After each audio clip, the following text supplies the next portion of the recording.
I was stuck one time in the third largest city in Laos called Paksay.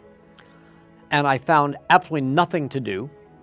And I looked at a map and I saw there was a church. And as a scholar of Christianity, I studied churches. So I walked out and visited the church, took some pictures of the church and met a little nun. And I asked her, what she does. And she said, well, let me take you to meet the bishop. I had no idea there was a bishop, so we go see the bishop. And as it turns out, what the nuns do is care for girls who are tribal girls, girls from minorities who live above the Mekong River, and their families are pickers of coffee beans. And there are no schools for girls up in the hills.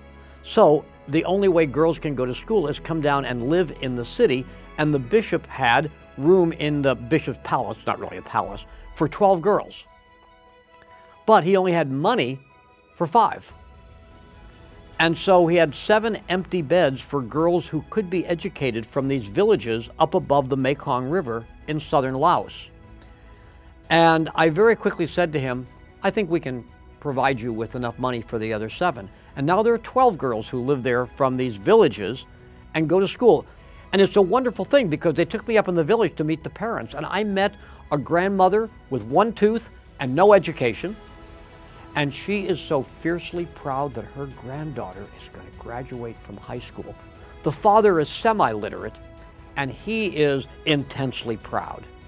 And whether that girl becomes a teacher or a nurse or something else, or whether she comes back to that village, she will have an impact on the Laos of the 21st century.